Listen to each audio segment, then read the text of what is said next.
तो आइए आज पैरेलल लाइन शुरू करते हैं अपन 7th क्लास के लिए। ठीक है, तो मैंने क्या किया, यहाँ पे दो लाइंस ड्रॉ किया। ठीक है, एल और एम। ठीक है, और एल एम ड्रॉ किया है और हमको क्या, मैंने क्या बोला है कि ये दोनों पैरेलल है। ठीक है, तो यहाँ पे कुछ कंडीशंस है जो पैरेलल लाइंस को सेटिस्फाई करते हैं।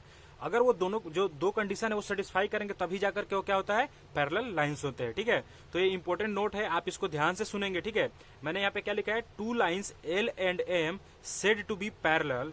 ठीक है, पहला कंडीशन क्या है, if they lie in the same plane. ठीक है, दोनों लाइन क्या होना चाहिए, सेम प्लेन में लाई करना चाहिए। ठीक है, दोनों क्या होना चाहिए, सेम प्लेन में लाई करना चाहिए। ठीक है, सेकंड अपने पास क्या कंडीशन है, सेकंड कंडीशन है they do not intersect however far they are extended. ठीक है, दूसरा कंडीशन क्या बोल रहा है कि चाहे इस लाइन को आप जितना एक्सटेंड कर लो, जहां तक मर्जी, आप इस साइड जितना मर्जी ले जाओ, इस साइड जितना मर्जी लेकर के जाओ, बट वो क्या होना चाहिए, दोनों किसी भी पॉइंट पे मीट नहीं करना चाहिए, कभी नहीं मिलेगा। ठीक है, थर्ड पॉइंट अपने पास क्या है, distance between two parallel lines is always same. ठीक है, मतलब दो पैरेलल लाइन से एल और एम दो पैरेलल लाइन है, तो इस दोनों के बीच का जो डिस्टेंस है अपने को, मैंने इसको डी लिया है। ठीक है, तो डिस्टेंस डी जो है ये कभी भी क्या होगा, ये हमेशा सेम रहेगा, चाहे यहां पे ड्रॉ करें तो या फिर यहां पे ड्रॉ करें तो, कहीं पे भी आप ड्रॉ कीजिए, डिस्टेंस इसके बीच का, दो पैरेलल लाइन के बीच का डिस्टेंस क्या होना चाहिए, ऑलवेज सेम होना चाहिए, रिमेन सेम होना चाहिए। ठीक है, तो अब आइए इससे रिलेटेड कुछ और भी नोट्स है वो भी हम देखते हैं।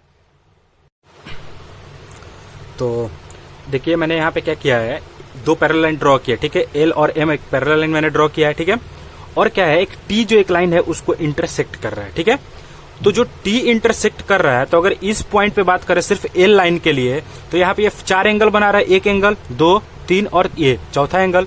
सेम लाइन जब इसको इंटरसेक्ट कर रहा है लाइन एम को, तो कितने, ये इसमें भी चार एंगल बना रहा है। तो इन सब एंगल के बीच में आपस में क्या क्या रिलेशनशिप होगा वो हम क्या करेंगे, यहाँ पे फाइंड आउट करेंगे। ठीक है, तो अब देखिए मैं क्या कर रहा हूँ, यहाँ पे मैंने तीन रिलेशन आपको बताया, और ये मत सोचिए कि मैंने क्यों लिख रखा है ऑलरेडी, क्योंकि इतना चीज लिखना था इसलिए मैंने सोचा कि टाइम बच जाए आप लोग का। ठीक है, और जो टाइम बचेगा अपन क्वेश्चन सॉल्व करेंगे उसमें देंगे। ठीक है, तो मैंने क्या लिया, सबसे पहले लिया है करस्पॉन्डिंग एंगल्स। ठीक है, अब देखते हैं करस्पॉन्डिंग एंगल्स क्या क्या होता है अपने पास। ठीक है, तो देखिए करस्पॉन्डिंग एंगल जो होता है, ये वाला angle, angle 1 is equals to angle 5, ये एंगल इस एंगल के बराबर होगा। ठीक है, तो मैंने ये लिख लिया है। ये क्यों बता रहा हूं, क्योंकि यही सब पूरा पैरेलल लाइंस आपका जो चैप्टर है ना, ये सिर्फ इतने ही, यही रिलेशन पे आपका पूरा सॉल्व हो जाएगा, तो कोई दिक्कत नहीं है। ठीक है ना, एकदम इजी आएगा, बहुत इजी आएगा। तो इसलिए ये सब चीज ध्यान से आप समझ लीजिए, तो आपको क्या होगा, समझने में इजी आएगा। ठीक है, क्वेश्चन आप इजीली सॉल्व कर पाओगे। ठीक है, तो 1 इज इक्वल्स टू 5। ठीक है, 2 इज इक्वल्स टू किसके, 6। ठीक है, 1 5 के बराबर होगा और 2 किसके बराबर होगा, 6 के।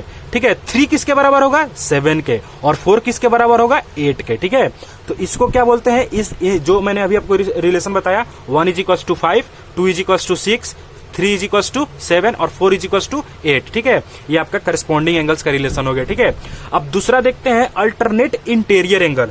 अब अल्टरनेट इंटीरियर एंगल की क्या बात है, क्या है, इंटीरियर एंगल का मतलब ये हुआ कि आप सिर्फ दोनों पैरेलल लाइन के बीच की बात करोगे। ठीक है, और एक्सटीरियर मतलब कि आउटर, ऊपर और नीचे वाला। ठीक है, तो इंटीरियर की भी बात करते हैं, तो इंटीरियर में क्या होता है, 3 इज इक्वल्स टू 5, मतलब ऐसे तिरछा देखेंगे इसको। ठीक है ना, तो 3 इज इक्वल्स टू 5 हो गया, और 4 किसके इक्वल टू हो गया, 6 के। तो वही मैंने लिखा है, angle 3 is equals to angle 5 और angle 4 is equals to angle 6। ठीक है, अब देखिए ये हो गया अपने पास। अब देखते हैं अल्टरनेट एक्सटीरियर एंगल क्या होता है। ठीक है, तो अल्टरनेट एक्सटीरियर एंगल क्या होता है, अल्टरनेट एक्सटीरियर एंगल होता है, आपको यहां पे देखिए